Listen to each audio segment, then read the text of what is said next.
22A నిషేధిత జాబితాలో అధికారుల పొరపాటుతో ఇబ్బందులు వచ్చాయని వాటి సమస్యను ఇప్పటికే పరిష్కరిస్తున్నామని మంత్రి పొంగులేటి శ్రీనివాసరెడ్డి తెలిపారు.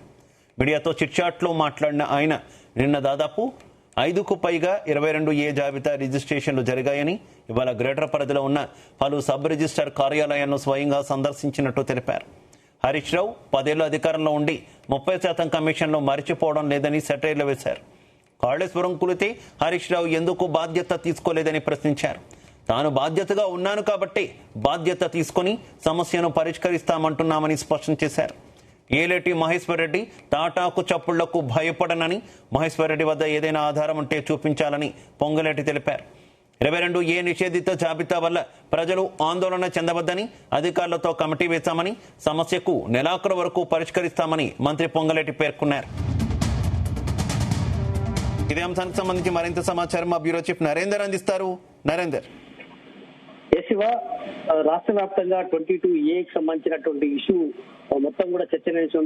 రైతులే కాదు, ప్లాట్లు కొన్న వాళ్ళు కావచ్చు, ప్లాట్లు కొన్న వాళ్ళు కావచ్చు, వీళ్ళందరూ కూడా ఆందోళన వ్యక్తమవుతున్నట్టు నేపథ్యంలో నిన్న ఎక్స్ప్లెనేషన్ కూడా ఇచ్చారు, సారీ కూడా చెప్పారు రెవెన్యూ శాఖ మంత్రి Ponguleti Srinivasa Reddy.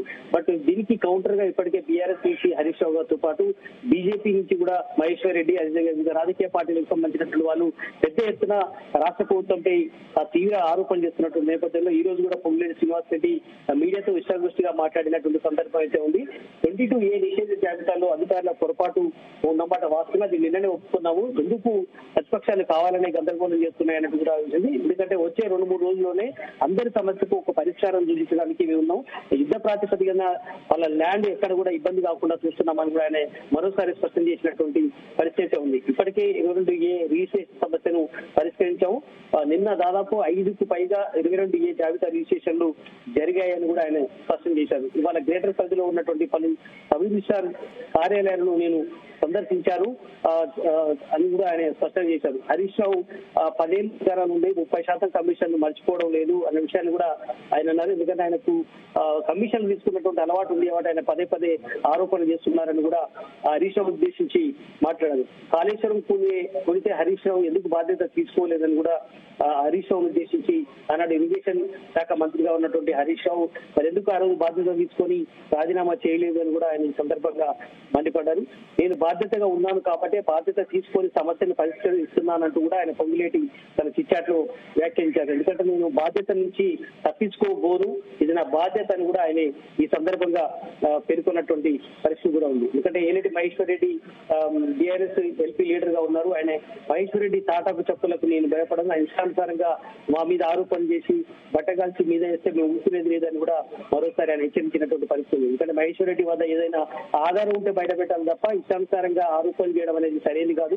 Phoenix company, Raghava company business transactions ఎన్నో జరిగాయి తప్ప అలాంటిది ఏం లేదు. పొంగులేటి శ్రీనివాసరెడ్డి 10,000 నుంచి వ్యాపారం చేస్తున్నానంటూ కూడా ఆయన గురించి చెప్పుకునేటువంటి ప్రయత్నాలు చేశారు. ఎందుకంటే అంచెలంచెలుగా ఎదిగినటువంటి నేను ఈ రోజు మంత్రి వరకు స్థానంలో ఉన్నాను కనుక ఎవరు ఆరోపణ చేస్తే నా స్థాయి తగ్గుతారు అని కూడా ఆయన మరోసారి స్పష్టం చేశారు. ఎందుకంటే హరీష్ రావు ఉద్దేశించి కూడా మరొక హాట్ కామెంట్ చేశారు.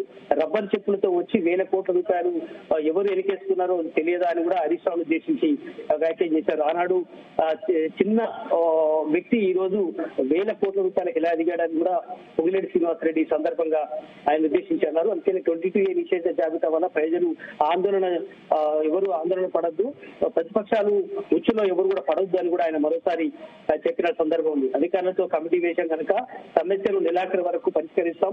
వేలాది ఎకరాల్లో కొంత ఇబ్బంది ఉన్నటువంటి మాట వాస్తవమే. బట్ అది కొన్ని, ఎందుకంటే దేవాదాయ భూములు కానీ అదేవిధంగా ఇతర సంబంధించినటువంటి భూములు ఏదైతే ఉన్నాయో వాటికి సంబంధించి వెంటనే కొంత లింక్ ఉంది కాబట్టి ఇబ్బంది పడుతున్నారు తప్ప అలాంటి అన్నింటినీ కూడా త్వరలోనే పరిష్కరిస్తాం. ఎవరు కూడా ఈ రాజకీయ పార్టీల ఉచ్చులో పడొద్దు, త్వరలోనే మీ సమస్యను పరిష్కారం చేస్తారని కూడా పొంగులేటి శ్రీనివాసరెడ్డి మరోసారి తన చిట్చాట్లో వ్యాఖ్యలు చేసినటువంటి పరిస్థితి మనం చూస్తున్నాం. Right, okay, thank you.